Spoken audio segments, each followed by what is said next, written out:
Thank you very much. So I'm going to talk to you today about laser-induced graphene and flash graphene.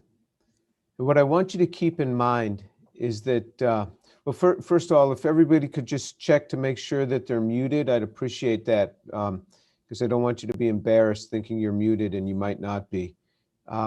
So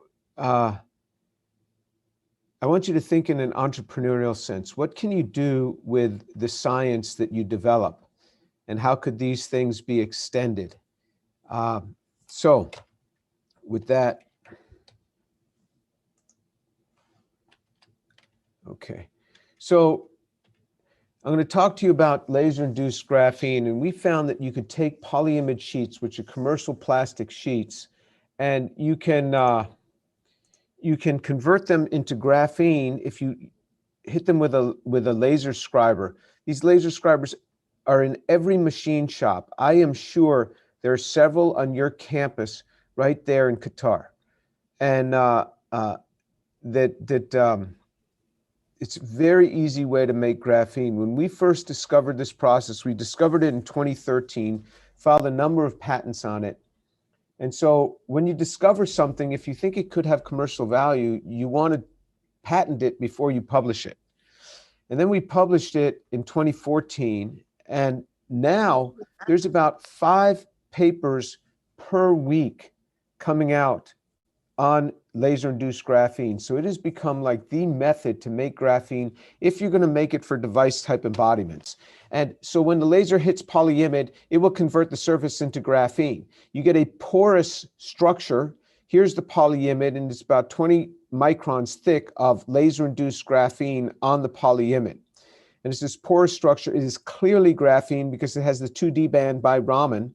There's the G band, there's the D band. The D band is not, in this case, due to a lot of sp3. The D band is here because if you take a sheet of graphene and you just bend it, those carbon atoms along the bend will start becoming sp3-like, and that's what gives you that D band.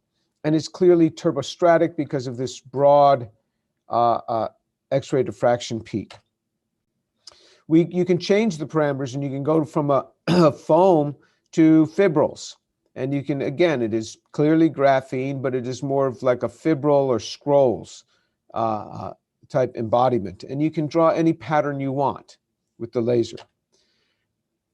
We noticed that when we would do this in the air, the surface would be super hydrophilic, meaning you put a drop of water and it totally splays out. That's due to the oxygen on the edges of the graphene. However, if we do it under an inert atmosphere, then the surface becomes super hydrophobic, has 157 degree contact angle. Anything over 150 is super hydrophobic, and it's very hard to get even a drop of water on there because it keeps wanting to run off. We've done a number of things with this. For example, you take a sheet of polyimide and you drill holes in it with the laser. And then you make one side super hydrophilic, one side super hydrophobic, and you can do oil-water separations this way. Oil will go through one way, water will go through the other way. And so lots of interesting things you can do. It turns out that the super hydrophilic surface, the surface that loves water, is quite antimicrobial. So this is using wastewater, and you can see that the polyimide gets a lot of live organisms growing on it. This is the polymeric organisms polymeric materials that they make, and this is the dead organisms. Same with graphite, lots of live and live organisms and the polymer residues. The hydrophilic surface gets very little, if anything, growing on it. And so you can see laser-induced graphene versus polyimide for bacterial growth.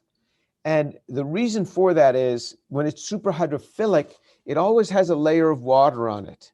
And that layer of water prevents the microbes from being able to stick down to it. It's much like when there's a layer of oil on a surface for us, we can't get hold of that surface. You put a layer of water and they can't stick to it. If you get rid of that water, they stick. And the other thing we've done is we've put a voltage across 2 contact pads of laser-induced graphene. You put this in a bucket of wastewater, and you can get a 4 log reduction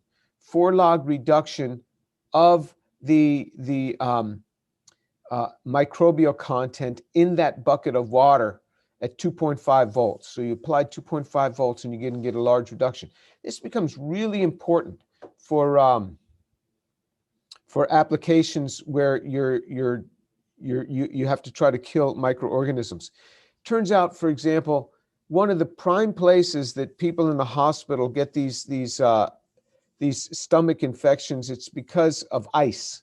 The ice makers are where the bacteria congregate in the water that's being chilled to go into the ice maker, because that water is rarely replaced, rarely changed out. You just have new water coming on top of it. And so you could take this and just drop it in it looks sort of like a little flashlight. You just drop it in there, and it's generating a voltage across this thing and killing everything in it. So you don't have to do any retrofitting. You just put this in there, and every so often you change out the batteries. We built a lot of devices from this. You can make interdigitated supercapacitors this way. We were getting 4 millifarad per centimeter squared, which was better than graphene oxide-based supercapacitors at the time. You can hook these together in series or in parallel, and you can light LED lights out of it.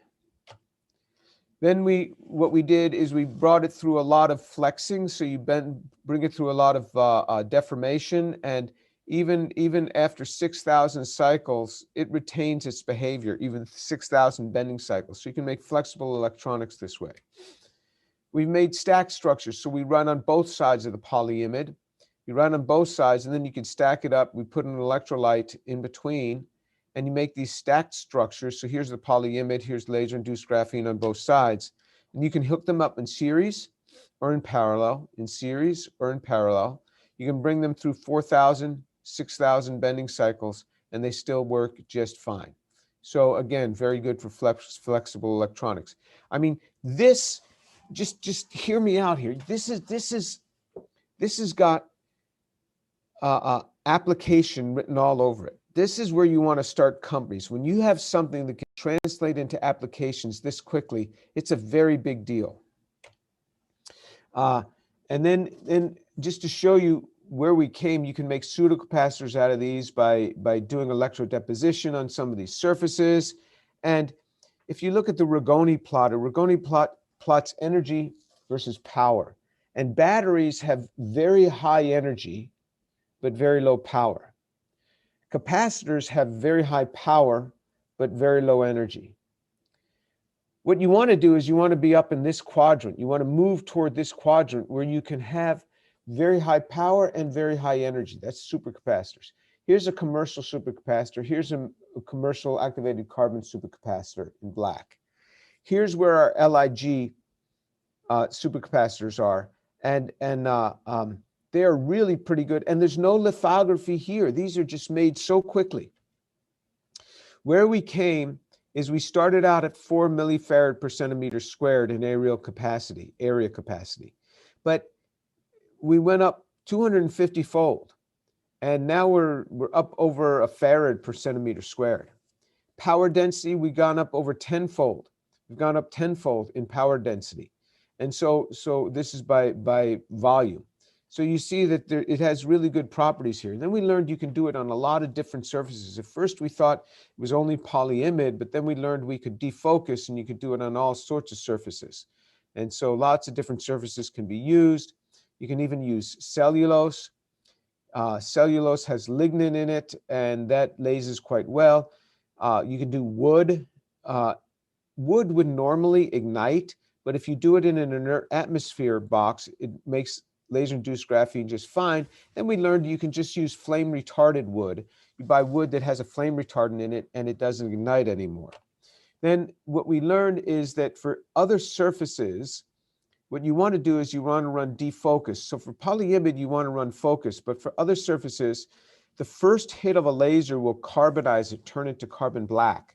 The second hit will make some graphene out of that carbon black. The third hit will make all graphene out of it. So you can either lase it multiple times or just defocus the laser. If you defocus the laser, Now you have overlapping spots. So you see each one of these spots has had 3 or 4 hits on it just because of the defocusing of the lasers that goes along. So when you defocus the laser by 1.4 millimeters, that is equivalent to lasing 3 times.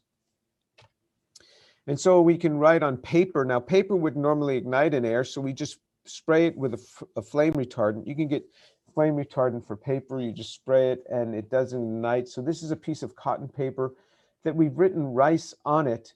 This is not dropping graphene on top of paper. This is converting these cellulose strands into graphene.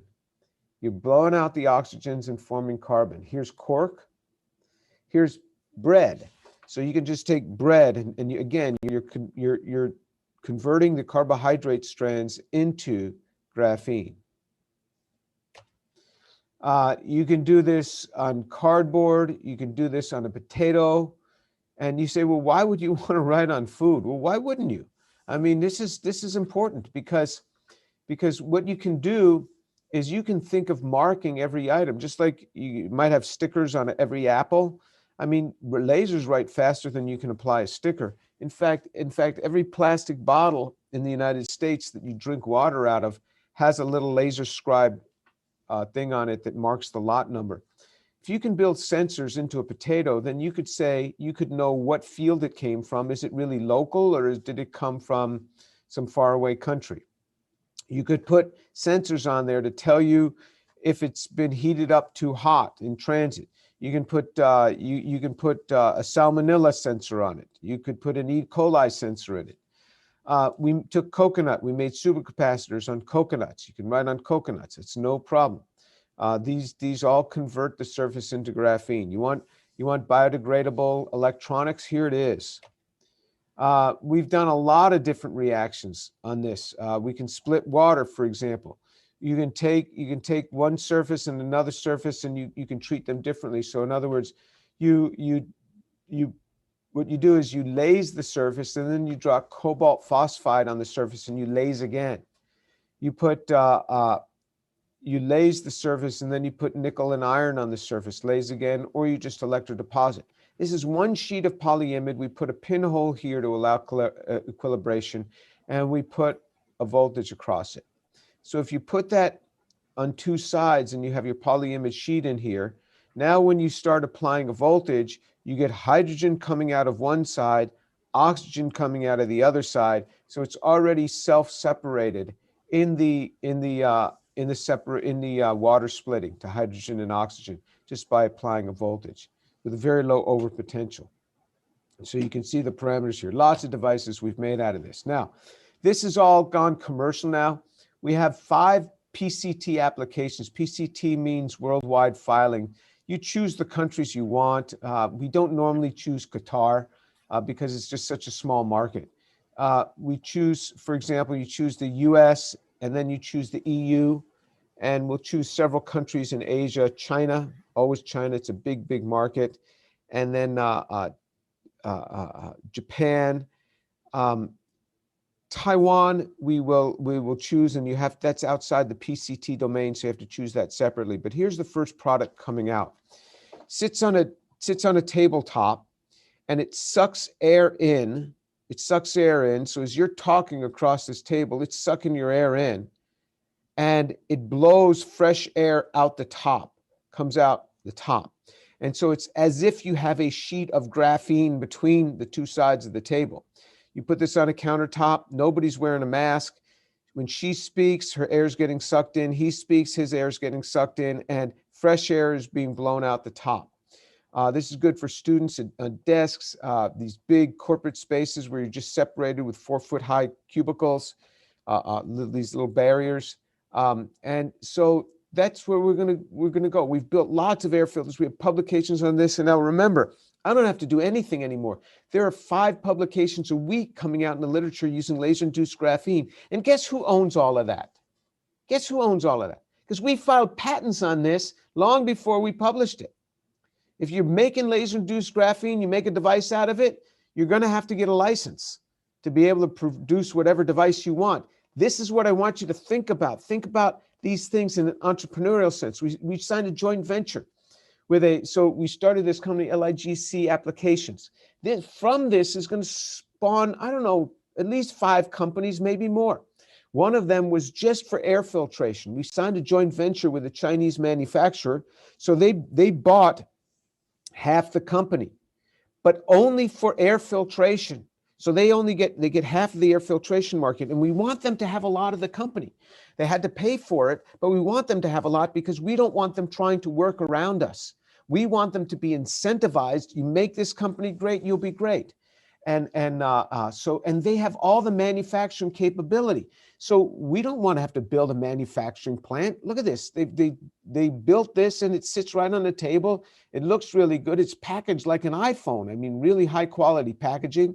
You can have a little cubicle and it's just sucking huge amounts of air into this thing and purifying. So it's called viral wall. So think entrepreneurial when you're doing your science. All right, graphene in bulk. So that's graphene on a surface. If you're going to do graphene in bulk, this is how it's produced commercially. You grind up graphite and it goes into this grinder. And then when it's small enough to get through this filter, it goes on through. And then the smaller ones come out the top. These are called graphite nanoplatelets. The bigger ones go toward the bottom. The biggest producer in this method is XG Sciences, came out of Michigan State. They're making about 6 tons a year. Everything they make is purchased. The price of graphene, bulk graphene, this is different than what I just showed you. That's laser-induced graphene on a surface. And then you have other applications where you want bulk. The price is $60,000 to $200,000 per ton. To put that in perspective, a ton of high-density polyethylene is about $2,000. So this is $60,000 to $200,000 per ton. And everything that is made is purchased. If you own a Ford car, motor vehicle, all Fords ever since February 2020 have had graphene in them. They're in the foam seats, they're in the foam insulation, and they're going into more things if the price comes down. So what we discovered this in 2018, that you could put carbon across between 2 electrodes, any carbon source, read my lips, any carbon source, and you put a voltage across this, it will heat to over 3,000 Kelvin in less than 10 milliseconds. And at those temperatures, every bond in the system breaks. And then the carbons reconstruct into graphene. You get a bright light coming out. Here's a quartz tube around this. A bright light comes out. That's where all the excess energy comes out as bright light, black body radiation. And the quartz tube, after this reaction, you know, it's done in 20 milliseconds.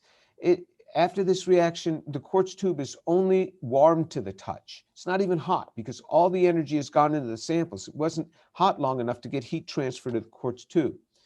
So we built several different versions. This was the version 2.0 that we had built. And there's a bank of capacitors down here. And here's the reaction chamber, which is just a vacuum desiccator. And we built this out of wood that we had cut on our laser scriber and then epoxied it together. You see, these are just 2 brass screws that come in. They're not tightly fitting inside here, so gas can come out. And you just put the voltage across it. This is where we published our first paper based on just what we got out of that thing. We built a spectrometer so we could measure the temperature. How do you measure temperature at these high temperatures? You do it spectroscopically. So we built a spectrometer to do that. And so you see that we can record these temperatures. This is hitting 3,500 Kelvin in a matter of about 5 milliseconds. And then we turn it off after about 10 milliseconds and it cools very rapidly, which is really important as well. And so when we first published this, we showed we can use carbon black and we could make graphene. This is the best spectrum of graphene that anyone has ever seen. But this is the representative spectrum that we get. We run the Raman map over a large region, and we can use coal. Now, anthracite coal is about $100 a ton. So think about these economics. $100 a ton in starting material, $100 a ton in electricity. And we're making something that sells for $60,000 to $200,000 a ton. Think about those economics. All right. Um, Calcined coke, which is an oil product. Coffee. This is spent coffee grounds. Coffee is a carbohydrate, C6H12O6, so it's only 40% carbon. We can get 35 out of that 40%, so waste food. We've gotten this price down to about $35 a ton now. What we make is we make turbostratic graphene versus Bernal stacked is what you get from the exfoliation of graphite. Very hard to pull these layers apart because the hot part of this benzene ring below sits in the middle part of the cool part of the benzene ring above. And so these stick rather well, hard to pry apart and get them mixed up in composites. But if it's turbostratic, it never had time to align between the layers. And so it disperses much better in composites. And then you can tell spectroscopically by looking at the TS1 and TS2 band, or the turbostratic 1, turbostratic 2 bands. Missing M peak tells us that we're turbostratic, that they're non-aligned layers.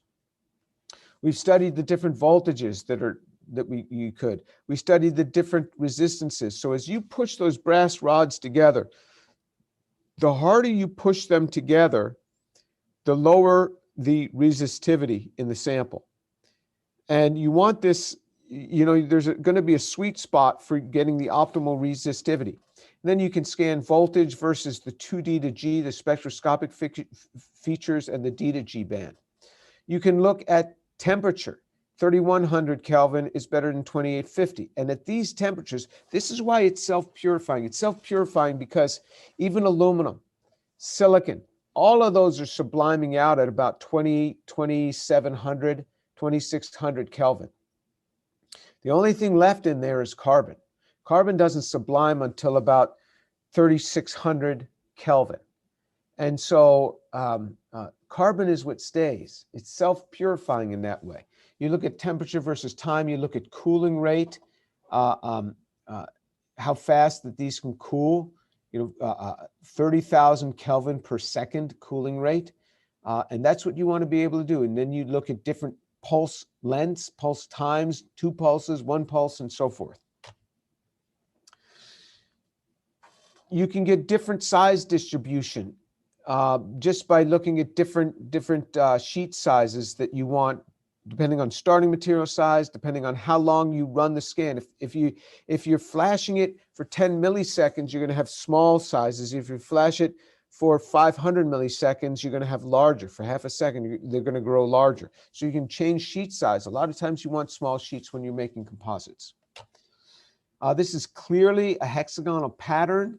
It is graphene. It's a hexagonal pattern, and it's got little spots here all the way along that tells us it's hexagonal, and they're shifted, so it's turbostratic. We've done a lot of modeling, and when you heat things up to these temperatures, every bond in there is going to break, and then it's going to reform as graphene, which is the thermodynamically most stable carbon formation. So this is kind of the genesis. So the student put a capacitor, 2 leads, some carbon in the middle, and flashed it. That was where it started. I don't know why he used a metal bench, but a metal cart, but he did. And then we went to the version 0, and here was the holder for version 0. He just strapped these two together with electrical tape to do the pressure, and then we found we could buy little vices from Amazon. This is a little vice that you buy from Amazon to do this. And then that went to flash version 1, and then flash version 2, which I showed you before. And so anyway, now on that flash version 2, we could go up to 1 gram at a time, 1 gram batch. And if you take commercial graphene and you put it in, you suspend it in solution and then centrifuge, everything comes out. Not with our stuff. It's much better suspended.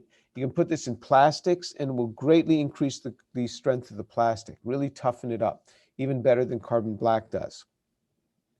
We can add 0.1 weight% of flash graphene to cement, and it's 35% increase in the compressive strength, 19% increase in the tensile strength. That's a big deal. The reason that's a big deal is because concrete is 8 to 9% of all CO2 emissions in the world come from the making of concrete. You take metal carbonates, you heat them up to 2100 centigrade. they form metal oxides, and you're blowing out CO2. Then you had to heat that furnace to over 2000 C, so you're blowing out CO2 on that. Then you put that concrete in a truck, you add water, a lot of water, it's very heavy, and you ship that off to a site. 8 to 9% of all human CO2 is from the making of concrete. If you could use 1/3 less concrete, that's a big deal. This is where we are now. This is just 48 capacitors in these wooden boxes. There's 4 wooden boxes here, 48 capacitors. They're all wired up. This is all built in a framework in a hood. This is the reaction chamber. We pulled a mild house vacuum to help with outgassing, but now we don't even use a vacuum. There's enough outgassing to keep this protected. Some electronics in the hood, some electronics under the hood.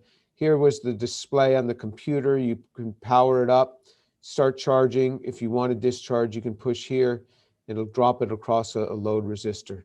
Or you can flash it. You can set the time of, this would be 1,000 milliseconds, so 1 second. Now what we've done is we've built an automated system. So during the COVID shutdown, so from about this time last year, March last year, until end of May, we were shut out of our labs. So we didn't want to let that hold us back though. So I bought a bunch of 3D printers, and I had the students making parts, designing things and making it. I sent electrochemistry setups home with them. So they're just using aqueous solvents. We were doing electrochemistry, and we did as much chemistry from our homes as we could during the shutdown. So now what we do is we start with 5.7 grams of coal per batch, and we flash and we get about 5 grams out because coal has a lot of hydrogen. We put them 350 to 400 volts. Our graphene yield is 90%, our process yield is 90%, our graphene yield is about 100%. And so we have this automated flash unit, and this is what it looks like. There's this load port, and these come rolling on down. They're set in here. This is the piece that lifted it up. Then this will drop down, and then this will move across these. It'll move forward, and then this will flash, and there's what the flash looks like. And then it'll separate, and it'll drop that down in the water there. And so that just repeats over and over again. This takes about 2.5 minutes to charge up the capacitors. That's the slow step. So we're fixing that now. But you get very high quality graphene out of this, and this is bulk turbostratic graphene. So now what we're doing is we're going to a 20-second charge because we're bringing in a higher voltage. We're bringing in a 308 volt line. We built all of this in here, is built in this box. Here's a load resistor. This we got from eBay. We buy a lot of our parts from eBay. And just it makes things a lot easier. We buy plastic boxes, build all our own electronics. Here's 2 fans here, another fan here. And so we build all of this stuff ourselves. And so I've got really good students that can do this. This has been our rate of growth. You've heard of Moore's Law. Well, this is Dewey's Law. This is the student who developed this. Our production rate capability doubles every 9 weeks. So every 9 weeks, we're doubling our production rate. This is where the Department of Energy wanted us to be. We can do that. We can deliver that. And so now we've built a company around this. Remember, I want you guys to think entrepreneurial. We built a company around this. We filed patents before we published. Then we published, built a company called Universal Matter. And they hope in 14 months to be doing a ton a day. And then it's going to scale from there because these are easy units to build. Lots of different designs we might consider. But this is, we started it in the US and Canada. So we have Universal Matter Limited, Universal Matter Inc. And there's the website, universalmatter.com. If you went there, you could see movies about this and see all that they're doing. This company is taking off like a rocket. It is just amazing. So exciting, so exciting. Now we're going into concrete, we're going into asphalt. It has been known that you can strengthen concrete, as I showed you. So we got contracts with the biggest concrete companies. Asphalt, it's great for asphalt. Could never come in at the price point, but now it can. We're going into paints, wood composites, steel, as long as you got to watch your temperature curves on that. aluminum, even a GMP line for bone composites. Now, where's energy going to come from in the next 20 years? Where's that energy coming from? Well, today, what we do is you combust, in this case, say natural gas, and you make CO2 and water. All right, so you're making CO2 and water in this thing for natural gas and burning of natural gas. And then what you're going to do later on is you're going to do, what you could do is you could take methane and strip all the hydrogens off it. You could do that. And then you get carbon solid. And then you take that hydrogen and you mix it with oxygen, and that you get water. This is a fuel cell. If you look at the thermodynamics of this is 800 kilojoules per mole. This is 400 kilojoules per mole. So half the amount of energy comes out of this as comes out of this. But this is thermodynamics. In actuality, this is 80% efficient, this fuel cell reaction. This in an automobile is about 25% efficient in the city, 35% efficient, maybe 40% on the highway. And so you get a lot of that back just due to the difference in efficiency. This process has been known since the 1950s, called furnace black.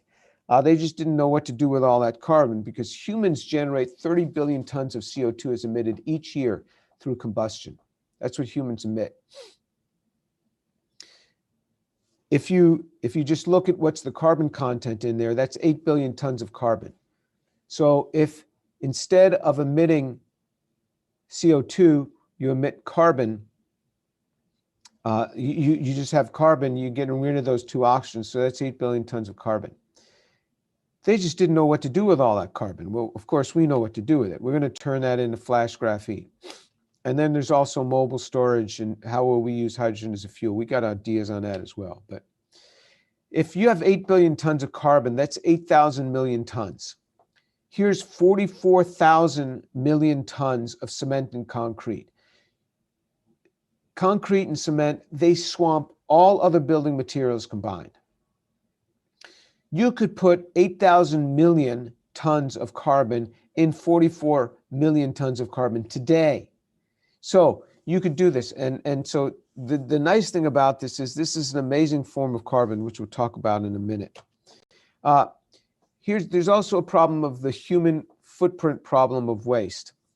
30 to 40% of all food in the world is thrown out. And it has to be because it goes bad. That's really nasty in a disposal site, because it doesn't just form CO2, it forms methane, and methane's a much more severe greenhouse gas than CO2. Plastic waste is a big problem. Rubber tires are a big problem.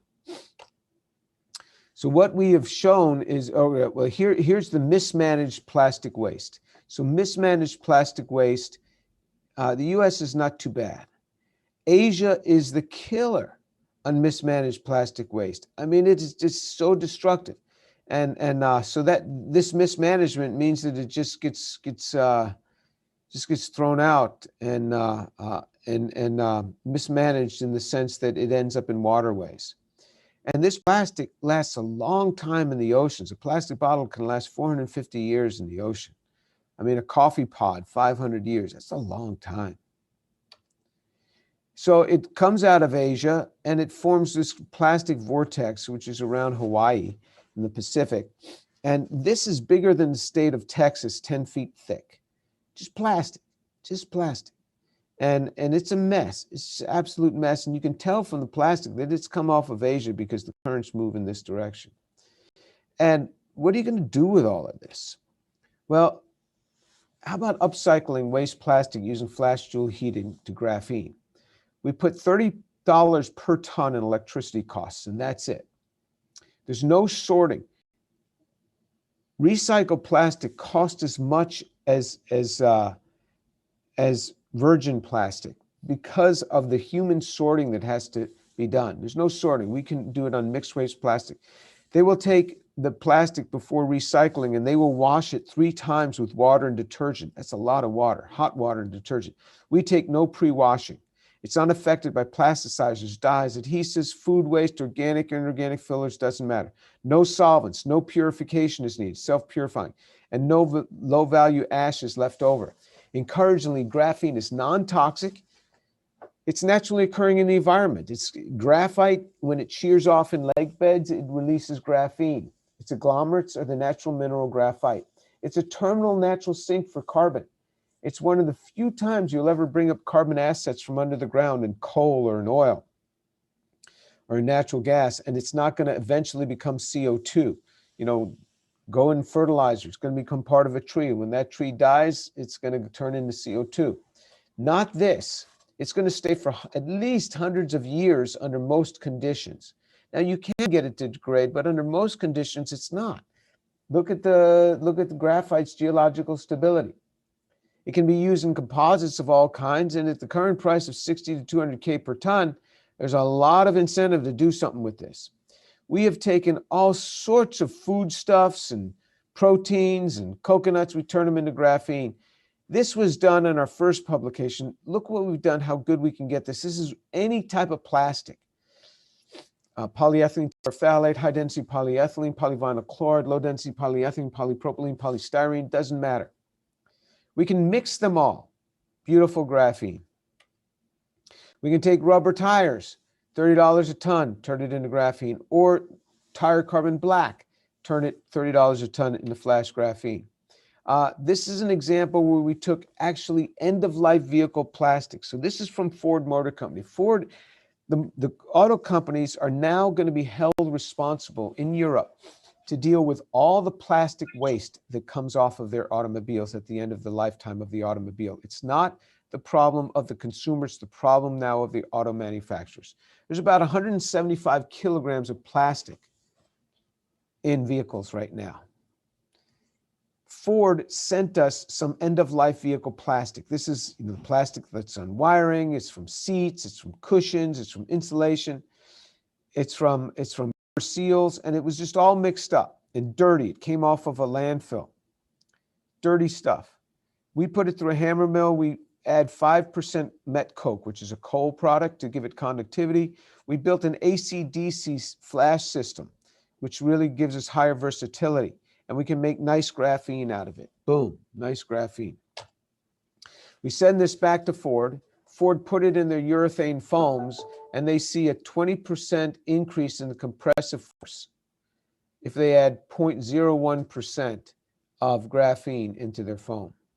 If they add 0.025% or 0.1%, you can even see, was it a 34% increase? This is what they wrote, 34% increase in the Young's modulus at 0.1%, all right, 0.1% in their foams.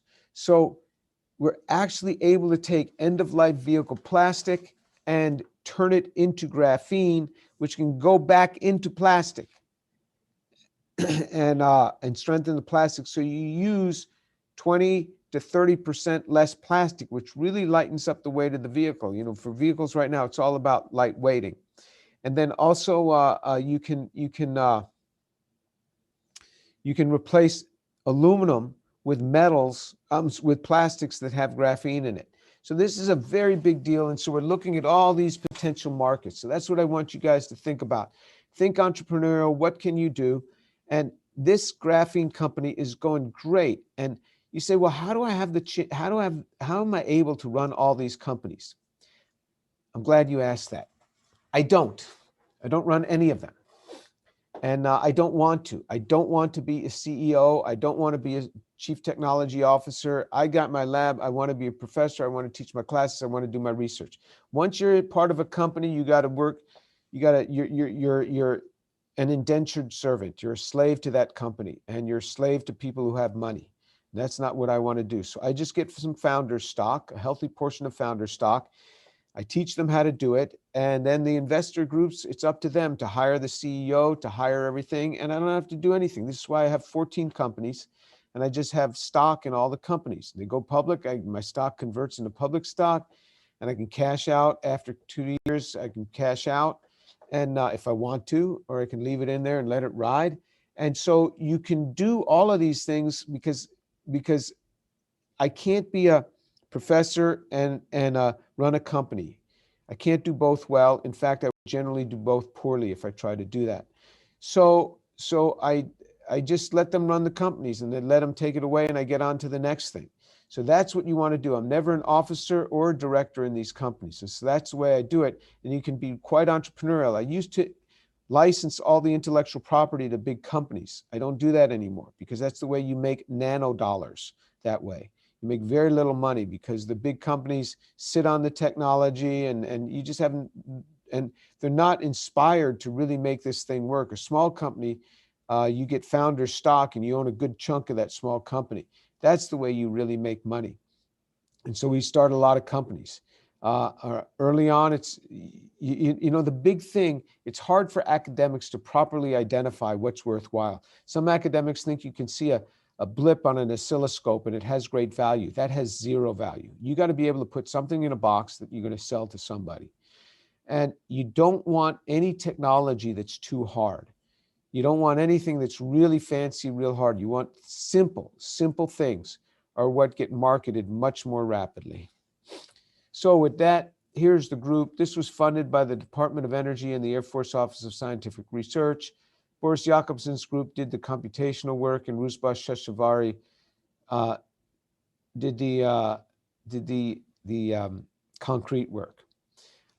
Here's Dewey Long. He was a student in my group. Now he's a postdoc. He'll be leaving in a few months. He's the one who discovered this process and really made this thing happen. He's an applied physics student from Vietnam and just amazingly creative. Remember, in this business, it's not how smart you are.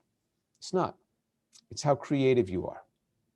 The people with the creativity win. And creativity is not something you get just from being good in exams. No way. Creativity is something that's much harder to identify. Paul Avincula has done the rubber tire work.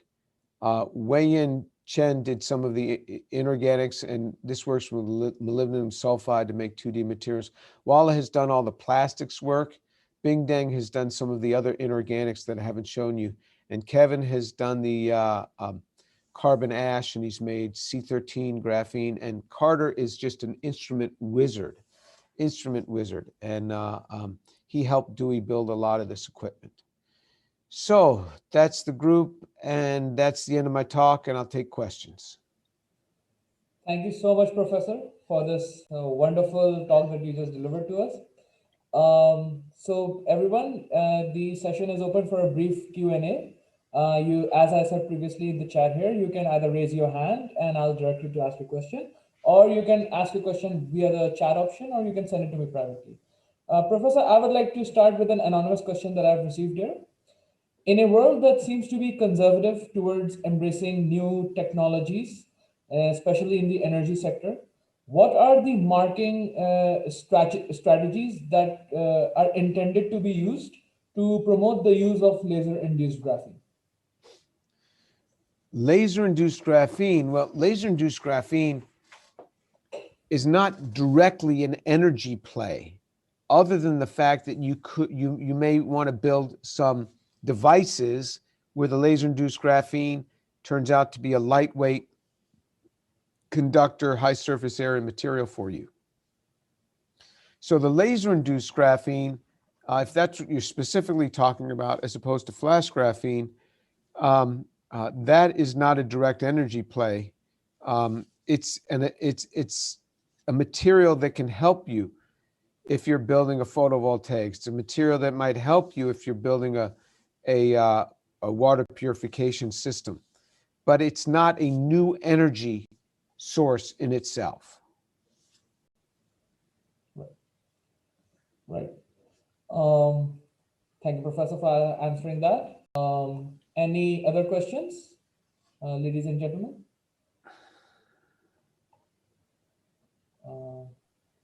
We have a bit of Professor. I have a question.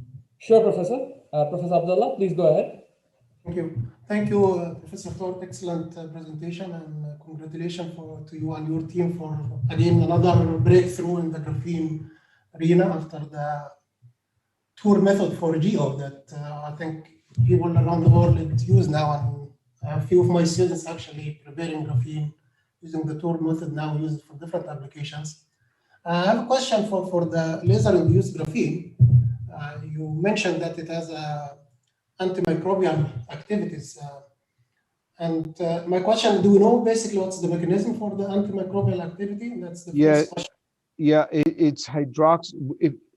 When you put a voltage across it, it generates hydroxyl radical, which is the cleanest way to kill microbes because there's no chlorine and you're killing microbes with hydroxy radical, which is actually what our macrophages do to kill invading organisms. So they use hydroxyl radical. And so because the byproduct of that then is water. So that's the mechanism. Okay, so this could be a very interesting method for membrane surface treatment. Absolutely. So we have a strong collaboration with Ben Gurion University in the southern part of Israel. And that's the second product that's being developed. It's the membrane, the membrane in these water filter systems. So they have their whole, Israel has its water resource center there in the desert just south of Ben Gurion University. I've been there several times. And we have, we discovered this process, we filed some patents, and then some other patents we filed along with Ben Gurion University, just capitalizing on their water expertise. But that's absolutely right. It can have great applications. It has great applications also in these solar heaters for distillation, where the black just sucks in the heat. It has a high surface area, and it is super hydrophilic, so it wets extremely well, and just a lot of water comes distilling off of this surface. So for purification systems, all of these things are being explored. We have a lot of patents in that area. We welcome other people to work in that area. It's just that when it gets commercialized, you're going to have to pay us a visit. True. So just a follow-up question, because this is an area that we're working in, actually making, basically using graphene and other material for enhancing membrane performance. So my question, can we control with the laser-induced graphene technique, can you control also the Z dimension, the depth? So how thin can we actually make this treated layer? Because in a membrane, we need Okay, so if you just take your typical laser on polyimide, you get about 20 microns thick. We have gone as thick as a couple of millimeters. You can go up to about a couple of millimeters. That's how thick we've gone up to. If you want more material there, we've gone as thin as that's a paper that's right now under review, where we do this with photoresist, and then it's much thinner. It's probably on the order of sub-micron thick. So you can vary depending on the technique that you would use, the thickness you would get. Now, once you get above a couple millimeters, you're not going to get any more because the laser light is now absorbed and it can't get down to the bottom surface. But what we have done is we've lased from both sides of a polyimide sheet, and then you can get these permeable filters, and we've published on that. The other thing that we've done is we've used laser-induced graphene to print 3D. So you make LIG, and then you make another LIG layer, you put it on top, and then you lase the top half, and it builds up the layers. Again, that was work that's already been published. That was, in fact, Dewey Long is the first author on that as well.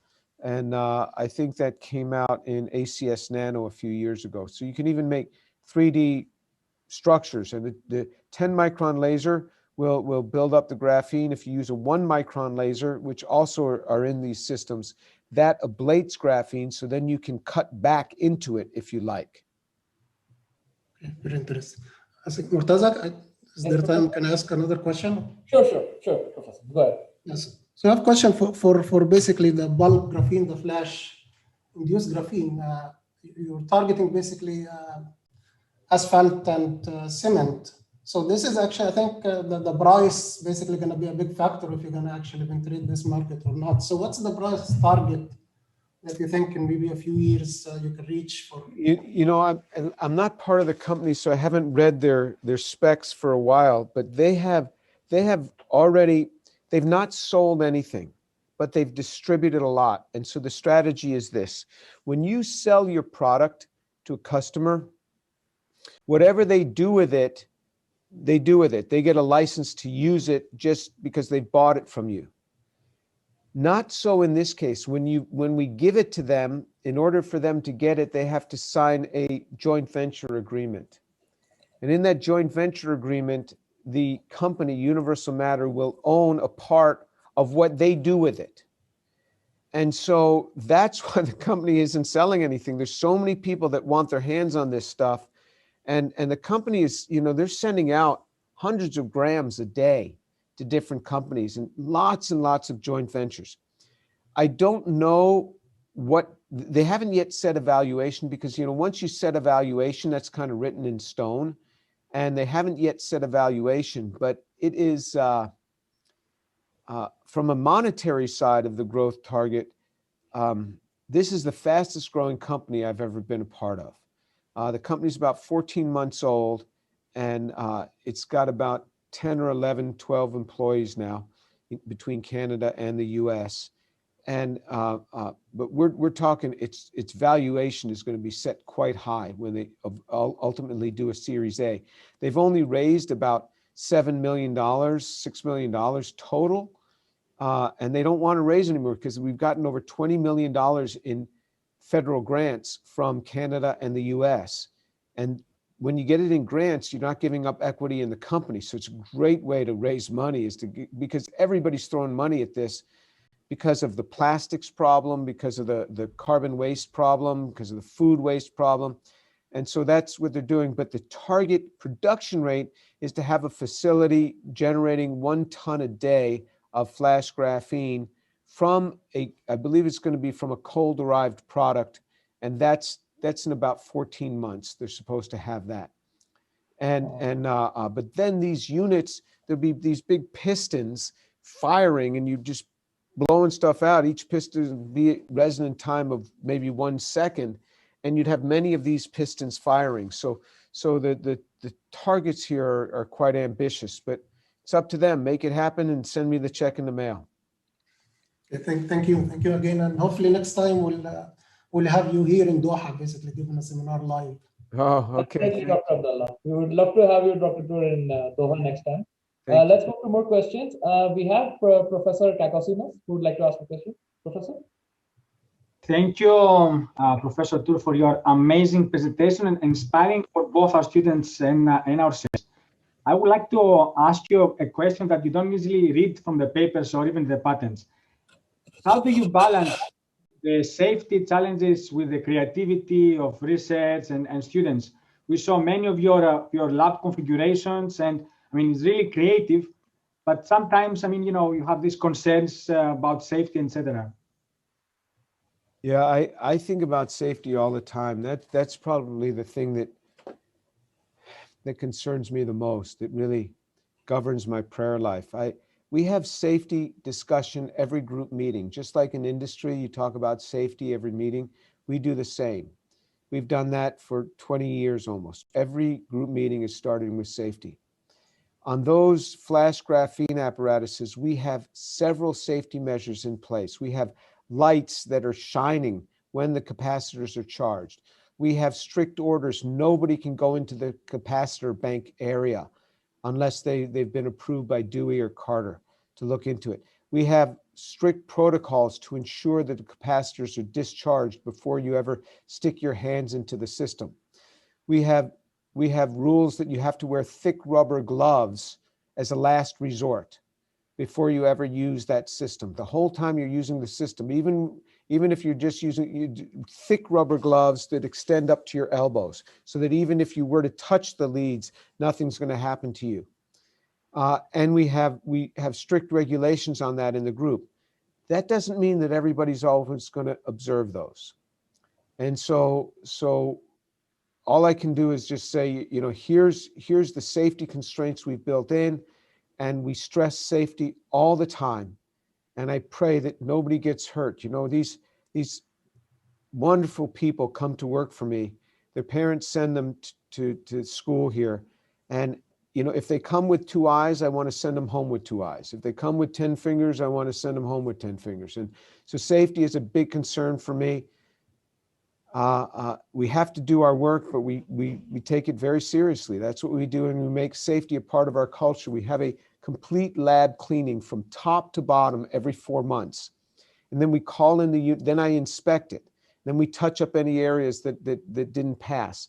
And then we call in the university to do a complete inspection every 4 months after we've cleaned it to make sure that everything is up to speed.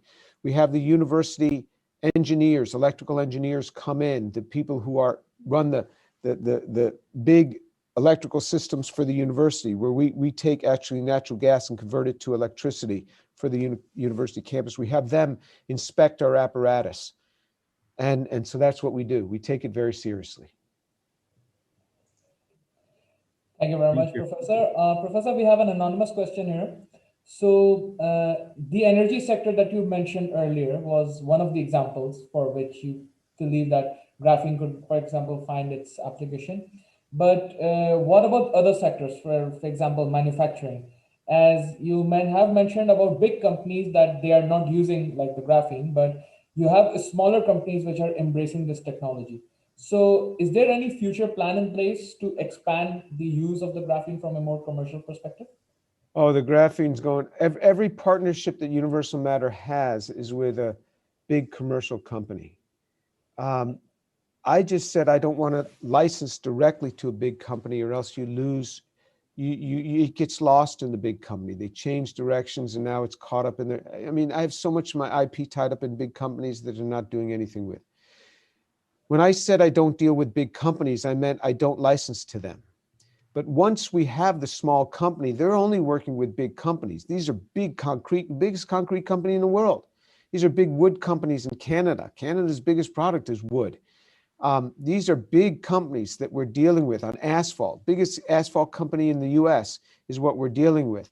There's big interest from big companies, not just small companies, on this graphene. There's big interest on laser-induced graphene from big electronics companies. So we'll deal with big companies. You're just not going to own the IP. This is big. This is in energy, but it's manufacturing. It's in clean tech. It's the whole green objective. This is hitting every sector, medical sector, on the graphene. Batteries. I have a battery company, and you use graphene in batteries. I mean, so all of this is there. And it's something that is growing. So if I gave you the impression that this is not hitting every sector and not hitting every size company, I'm sorry about that. In fact, Universal Matter is reluctant to do joint ventures with other small companies just because the prospects for the big company and their tentacles of how big it could be are much larger, and they only have so much ability to interface with people. So but they're working with the BASFs, they're working with the Ford Motor Companies. I mean, it is big time interest. And this is gonna, Ford, like I said, every Ford has graphene in it. They're gonna be putting a lot more graphene now because the price is gonna go way below $60,000 a ton. I don't know, it's not gonna come down to $1,000 a ton, no way. I mean, I don't know where the price point's gonna come in, but maybe $10,000 a ton, $12,000 a ton. And then at that price point, we will take all the graphene business in the world. I mean, every graphene company is sweating bullets when we start producing because nobody's going to be able to compete with us on price. That was very aptly put and nicely put. We have a moment for one final question. Would anyone like to ask? Anyone from the students here? Any of the attendees? Okay. Professor, in that case, then I would like to ask the final question. We are all graduate students here who are trying to find our way in different industries, different paths of academia, and trying to figure out at this very young age on how to go about with life. What would be one piece of advice or a word of wisdom would you like to share with us who are very curious about going further ahead in life and to perhaps achieve on the same sort of trajectory in life to reach positions of academia or industry, or in a more better put word, I would say, to achieve that success? What would be one piece of advice would you like to give? Okay, well, you're going to take me you're going to take me into things that are more philosophical, but that's okay. One thing I would say is value your family. Don't trash your family to advance your career. I have a wonderful wife, been married almost 40 years. We have 4 children, and we invested a lot of our time and our life into those children. And as hard as the career is to make it launch and to take off, my family was always there to support me. So I would say value your family. The other thing is that you build relationships with people. The whole scientific community is about relationships. So you build relationships with people. It's very important early on in your career to get to know people, to build relationships, to meet people, and do small things that they'll remember you. So one of the things that I've always done, that I do to this day, is I write handwritten letters to the people that I meet that I feel that I have to help them to really remember me. I'll write them a handwritten letter, because if you send an email, it just blends in. But if they get a handwritten letter from you, it means something, and you're building relationships over the long term. And what young people have lost, I think, is they don't appreciate how much relationships can get you. And I'll finish it up with this. I'm a person with a deep faith in God. I have a deep faith in God, and that means a lot to me. And I'm a person of prayer, and I'm a person of the Bible. And so I read and meditate on these passages, because men with much more wisdom than myself have written on these pages, inspired by God, and I learn a lot from them. And I believe in prayer. I believe God answers prayer. And I've prayed a lot for my career, and I prayed a lot. There's a man in the Bible, his name is Bezalel. Moses hired him to build the tabernacle. And it says, God called Bezalel by name, the son of Uri, the son of Hur, of the tribe of Judah. So he knew God said, I know your father, I know your grandfather, I know what tribe you're from. It says, and he filled him with the Spirit of God. So he's the first person in the Bible who it says was filled with the Spirit of God. He says, I filled him with the Spirit of God in wisdom, in understanding, and in knowledge. Interesting, knowledge came last, wisdom came first. To work in gold, in silver, in bronze. So he can work in all 3 metals.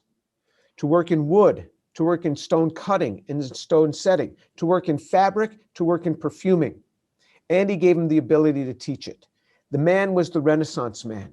And I prayed, Lord, make me like Bezalel. Let me work across many different areas. Make me like Bezalel. And I believe there's a God in heaven, and I believe that he answers prayer. I believe that that's what he does. Okay? Thank you so much for that enlightenment, Professor Tour. We would like to conclude this lecture. Thank you so much, everyone, for joining our lecture today. And thank you, Dr. Tour, for taking your time out for us very early in the morning. I believe it's 9 a.m. there.